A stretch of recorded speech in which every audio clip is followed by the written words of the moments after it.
Hello everyone, কেমন আছো সকলে? আশা করি তোমরা সকলেই খুবই ভালো আছো। তো আজকে একটু নতুনত্ব ভিডিও নিয়ে তোমাদের সাথে আসলাম দেখা করতে। তো এতদিন তোমরা জানো যে আমি পার্সোনাল ব্লগই দিতাম।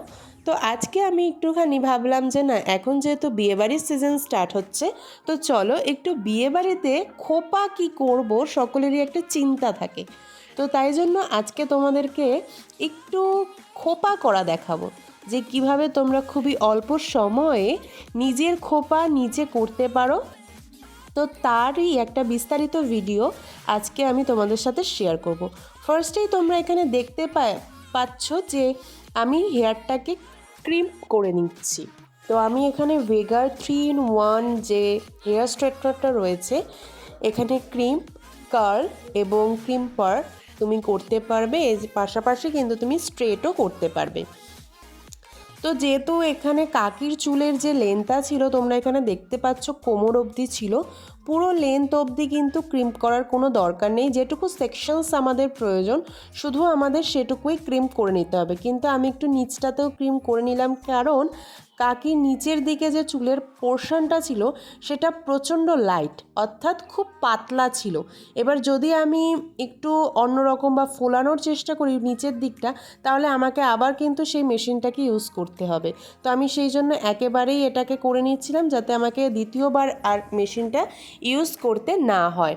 তো এখানে কাকির চুলের যে পোর্শন ছিল বা কাকির চুলের যে গ্রোথ ছিল সেটা কিন্তু প্রচণ্ড পাতলা, এবং তোমাদেরকে বলতেই পারি যে মাথার ওপরের পোর্শনে চুল অনেকটাই কম ছিল, মানে ছিল না বললেই চলে।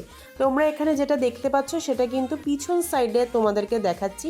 চুলটাকে পেতে দিলে চুলের যে টাকের পোর্শনটা, যেটাকে আমরা বলি চুল না থাকলে টাক, তো সেটা কিন্তু দেখা যাচ্ছে না, কিন্তু বেসিক্যালি এই কপালের দিকটাতে কিন্তু একটু একটু টাক ছিল।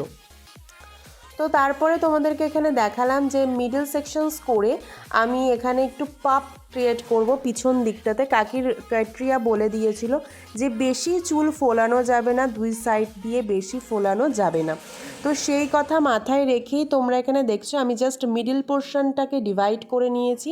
আর এই পোর্শনটা কিন্তু একটু ওভাল টাইপের ডিভিশন হয়, তোমরা হয়তো অনেকের দেখে থাকবে যে ওভাল টাইপের ডিভিশন করে পিছন দিকে কিন্তু সোজা হয়ে আসে, মানে পিছন দিকে যে সেকশনটা থাকে ওটা কিন্তু সোজা করে আনতে হয়। তো ফার্স্টে ভাবলাম যে এই চিরুনি দিয়ে হয়ে যাবে, তবে দেখলাম না, চিরুনি দিয়ে হচ্ছে না। Then I am using my hand, কারণ আঙুল দিয়েই এই জায়গাটাকে আমি সোজা করে নিতে পারবো, আমার আর সমস্যা হবে না। এটা কিন্তু ওভাল টাইপের ডিভিশন হবে তোমাদেরকে, যেটা আমি একদম প্রথমেই বলেছিলাম। তো ওভাল টাইপের ডিভিশন করে যেহেতু ক্রিম্প করা রয়েছে অলরেডি, সেহেতু এটা কিন্তু অতি সহজেই ফুলে যাবে। তো তারপরে আমি ভালো করে চুলটাকে আঁচড়ে নিলাম। আর কাকির যে বিষয়টা আমার লাগলো সেটা কিন্তু, তুমি যতই চুলটাকে এদিক থেকে ওদিক করো চুলটা কিন্তু জট পাকছিল না। মানে আমার চুলে তো এদিক থেকে ওদিক করলে জট পেকে যায়, অনেকের চুলে সেটা পেকে যায়, কিন্তু আমার চুলে কিন্তু জট বাঁধেনি। তো এখানে দেখো একটুখানি আপ থেকে ডাউনের দিকে টেনে টেনে চুলটাকে একটু ফুলিয়ে দিলাম, যেহেতু আমার কাছে কোনো হেয়ারের বার্ন নেই এক্সট্রা। তো সেক্ষেত্রে আমি এখানে জাস্ট একটা নর্মাল পাপ ক্রিয়েট করে নিলাম। এবার পাপ ক্রিয়েট করার পরে আমরা অনেকেই করি কি, যে দুটো কাটা ক্লিপ আমরা সমান্তরালে লাগিয়ে দিই, ওটাই কিন্তু মেন ভুল করে ফেলি আমরা। সমান্তরালে কোনো সময় ক্লিপ লাগাবে না, ক্রসলি লাগাবে। ক্রসলি যদি তোমরা ক্লিপ লাগাও তাহলে তোমরা কী কী সুবিধা পাবে। ফার্স্ট, তোমাদের মাথার যে পাপটা করবে সেটা একদম অনেকটা টাইটলি থাকবে। ক্রসলি করলে তোমাদের মাথার পপটা যতটা হাইটে তুমি করবে ততটা হাইটেই কিন্তু থাকবে, না নিচে নামবে না ওপরে উঠবে, যেরকম হাইটে রাখবে আর সেরকম হাইটেই থাকবে, আর অনেকক্ষণ মানে স্টেও করবে পপটা। তো সেক্ষেত্রে ক্রসলি লাগাবে। তোমরা এখানে হয়তো দেখতে পাচ্ছ যে আমি কিন্তু ক্লিপটা এখানে ক্রসলি লাগিয়েছি, তো তোমরা চেষ্টা করবে ক্রসলি লাগানোর। তো তারপরে আমি ডিসাইড করলাম যে এবার কাকিকে একটুখানি ঘুরিয়ে মাথার যে পোর্শনটা রয়েছে সেটাকে সেন্টারে নিয়ে আসি, যাতে তোমাদের বুঝতে সুবিধা হয়, কারণ আমি এবার সাইড পার্টটাকে সুন্দর করে বাঁধবো। তো সাইড পার্টটা করার জন্য আমি এখানে জাস্ট স্মল পার্ট করে চুলের পোর্শনস নিচ্ছিলাম। তো তারপরে তোমরা এখানে দেখলে আমি 3টে ডিভিশনস করলাম। 3টে ডিভিশন করে কিন্তু আমি এখানে একদমই বেনুনি করিনি, এটাকে জাস্ট একটু মানে মুড়িয়ে মুড়িয়ে পিছন দিকটাতে টেনে নিয়ে এসে ওটাকে একটুখানি ফুলিয়ে দিয়ে যে আমরা ক্রস কেটেছিলাম ওখানে ক্লিপ দিয়ে সেট করে আমরা এখানে দেখো দুমুখো একটা পিন ইউজ করে ওটাকে সেট করে দিলাম। এটা কিন্তু প্রচণ্ড টাইটলি সেট হয়। তোমরা হয়তো অনেকে মনে করতে পারো যে এটা হালকা ঢিলে সেট হচ্ছে, কিন্তু এটা কিন্তু একদমই না। আমাকে কিন্তু চুলটা এমনভাবেই বাঁধতে হয়েছে যাতে মিনিমাম ভালোভাবে স্টে করে, মিনিমাম 4 থেকে 5 ঘন্টা তো খুব ভালোভাবেই এটা স্টে করবে। আর কাকির কিন্তু বিয়েবাড়িতেই যাওয়ার একটা ব্যাপার ছিল, তো তাই জন্যই কিন্তু কাকি বসেছিল আমার কাছে চুল বাঁধতে। তো সেক্ষেত্রে কাকিকে আমি কিন্তু বিয়েবাড়ি যাওয়ার জন্যই চুল বেঁধে দিচ্ছিলাম। তো সেমভাবে কিন্তু বাঁদিকে অর্থাৎ লেফট সাইডেও আমি সেমভাবেই কিন্তু হেয়ারটাকে ফোল্ড করে করে করে করে টুইস্ট করে করে আমি কিন্তু কাটা দিয়ে সেট করে দিলাম। তো তোমরা এখানে দেখতে পাচ্ছ।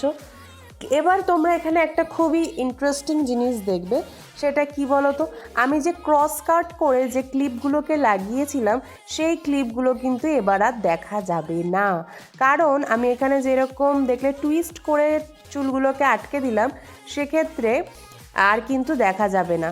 তো এখানে তোমাদেরকে আমি জাস্ট কাকির চুলের গ্রোথটাকে দেখাচ্ছিলাম।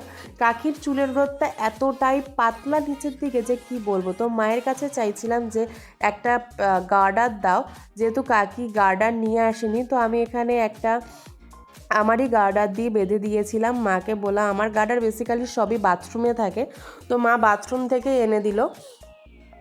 তো তারপরে এখানে দেখো এই গার্ডারটা প্রচণ্ড ভালো, আর এই গার্ডারটা না প্রচণ্ড টাইটও করে পনিটেলটা করা যায়। তো পিছন দিকে আমি এখানে বেশি উঁচু করে পনিটেল করিনি, কারণ কাকির ডিমান্ড ছিল যে একটু ঘাড়ের দিকটাতে মানে খোপাটা থাকবে। বেশি উঁচু হয়ে গেলে অনেকের মাথাতেই লাগে কি ঝগড়াটি মাসি লাগে, আমার নিজেরও লাগে সেক্ষেত্রে। তো আমি একদমই বেশি উঁচুতে করিনি, মিডিল সেকশনটার একটু নিচের দিকটাতে নামিয়ে করেছি, মিডিল সেকশনে পপের নিচে তোমরা এখানে দেখতে পারবে 3 আঙ্গুল নিচে করেছি, এটার একটা মাপ থাকে, ঠিক আছে।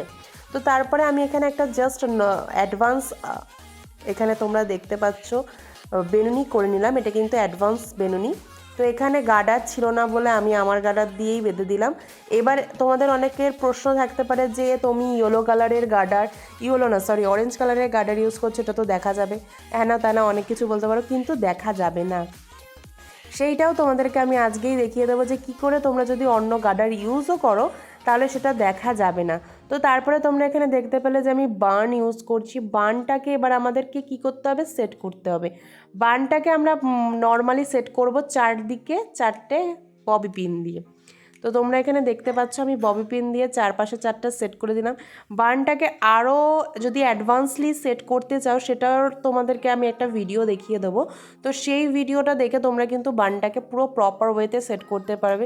যদি তোমরা সেই ওয়েতে সেট করো না তাহলে বার্নটা না এদিক হবে না ওদিক হবে, একদম প্রপার থাকবে। তো এখানে তো অত ডিটেলসে দেখানো সম্ভব হয়নি, যেহেতু ক্যামেরাটা আমি স্ট্যান্ডে করে করছিলাম। তো সেক্ষেত্রে আমি চেষ্টা করবো এর পরের বারেরটা মাকে ক্যামেরাটা ধরতে বলার। তো আমি এখানে ববি পিন দিয়ে ভালো করে সেট করে নিচ্ছিলাম। আর পনিটেলটাকে তোমরা এখানে দেখতে পাচ্ছ ভালো করে সেট করে নিয়ে, পনিটেলটা তো আগেই করে নিয়েছিলাম। এবার এক পাশে আমার অ্যাডভান্স বেনুনি করা হয়ে গেছে। অ্যাডভান্স বেনুনি কেন বললাম, কারণ এখানে বেনুনি করলে একটা পাশ না একটু একটু করে চুলটাকে বাড়িয়ে দিতে হয়, দ্যাটস কল অ্যাডভান্স হেয়ারস্টাইল, আর কিচ্ছুই না। তো এখানে আমি ওই বেনুনিটাকে চারপাশে একটুখানি ফোল্ড করে সুন্দর করে ববি পিন দিয়ে সেট করে দিলাম, কারণ আমাকে আরও চুলের হেয়ারের কাজটা করতে হবে। এবার এইদিকে না নিচের দিকটাতে ঢুকছিল না, তো সেক্ষেত্রে আমি বুঝলাম যে আচ্ছা তার মানে ওটা গার্ডারের দিকে যাচ্ছিলো। সবসময় চেষ্টা করবে ববি পিনগুলোকে পাতালি করে দিতে, তাহলে কিন্তু খুব সহজে ওটা আটকাবে এবং খুব সহজে ওটা সেটও হবে। আর যদি তোমরা সোজা খাড়া করে দাও তাহলে কিন্তু ওটা একটু সমস্যা ক্রিয়েট করতে পারে, ঠিক আছে। তো সেক্ষেত্রে এই বিষয়টা একটু মনে রাখবে আর নজর রাখবে।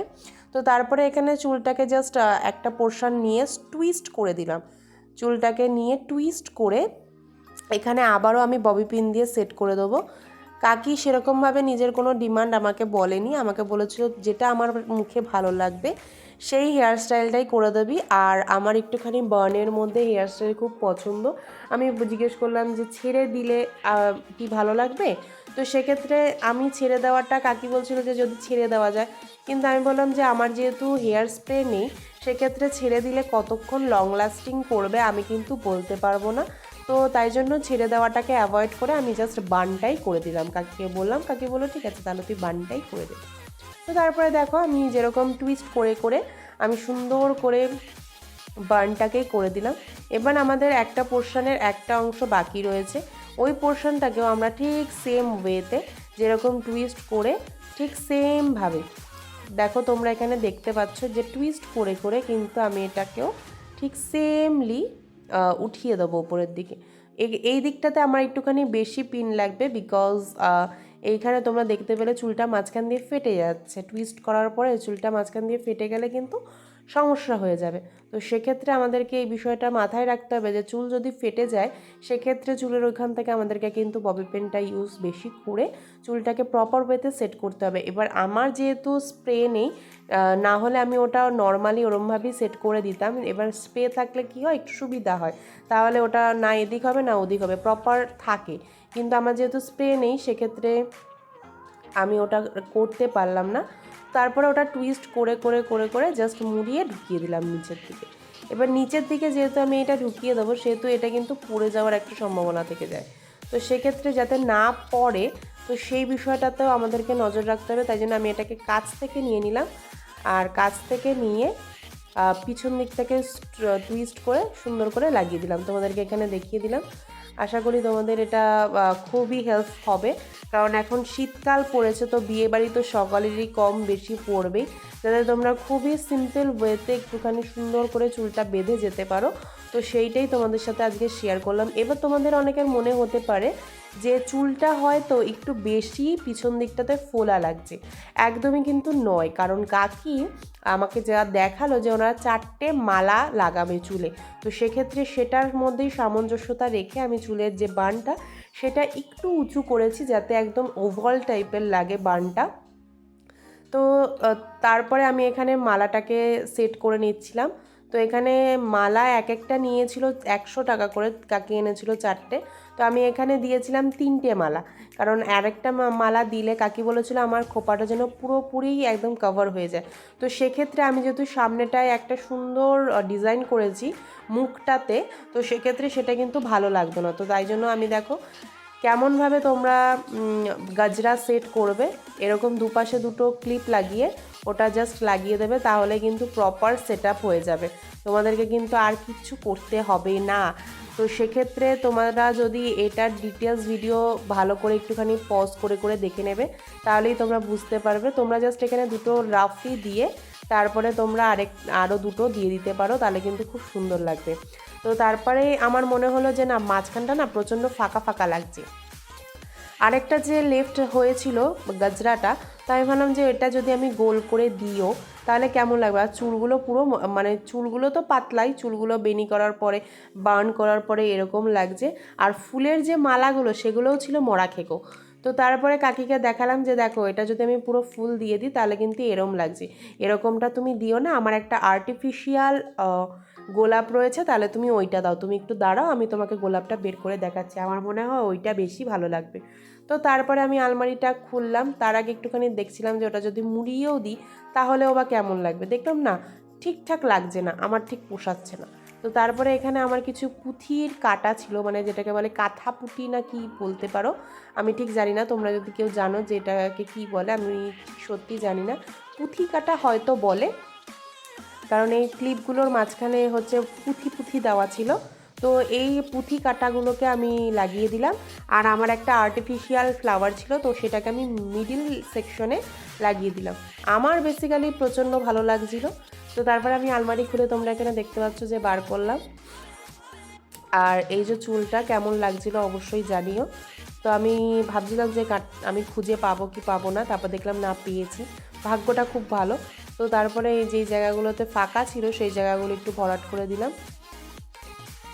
এইটাই ছিল কাকির ফাইনাল। আমি বললাম যে এবার তাহলে তুমি দেখে নাও যে তোমাকে কেমন লাগছে। ওনার তো হাই তোলা শুরু হয়ে গেছে, ওনার আর ভালোই লাগছে না, ভালোই লাগছে না। তো তারপরে আমি বললাম যে একটু ধৈর্য ধরে দাঁড়াও। তারপরে এবার যেহেতু তোমাদেরকে বললাম যে যে জায়গাগুলো টাক ছিল সেই জায়গাগুলো তো অবভিয়াসলি ঢেকে দিতে হবে, তো তার জন্য মাস্কারা ইউজ করলাম। মাস্কারা ইউজ করে সমস্ত কালো জায়গাগুলোকে ঢেকে দিলাম। আর আমার মাস্কারাটা যেহেতু লং লাস্টিং, তো সেক্ষেত্রে ওই জায়গাটা আমি বললাম এই জায়গা তোমার আর কালো দাগ জীবনে উঠবে না। তো তারপরে এখানে একটুখানি কার্ল করে দিলাম। কার্ল করে দেখো কত সুন্দর লাগছে। এই কার্লটাও কিন্তু লং লাস্টিং হবে, কারণ এই কার্লের যে হেয়ার ছিল সেই হেয়ারেও আমি মাস্কারাটা ইউজ করেছিলাম। তো এখানেও কিন্তু কেমন লাগলো? খুব ভালো লাগছে, পিছনগুলো দারুণ হয়েছে। তো এখানে তোমাদেরকে কাকের রিভিউটাও শুনিয়ে দিলাম, আর এটা ছিল ফাইনাল লুক। সো ফাইনাল লুকটা তোমাদেরকে কেমন লাগলো, তোমাদেরকে কিছুটা সাহায্য করতে পারলাম কিনা বিয়েবাড়িতে চুল বাঁধার ক্ষেত্রে, সেটা অবশ্যই একটু জানিও। আর যদি ভালো লাগে তাহলে একটুখানি লাইক কমেন্ট শেয়ার এবং আমার চ্যানেলটাকে সাবস্ক্রাইব করে নিও। আর এই হলো আমার ভিডিও, ভালো লাগলে লাইক কমেন্ট শেয়ার সাবস্ক্রাইব করে ভালোবাসা দিও। Thank you so much for watching guys, love you.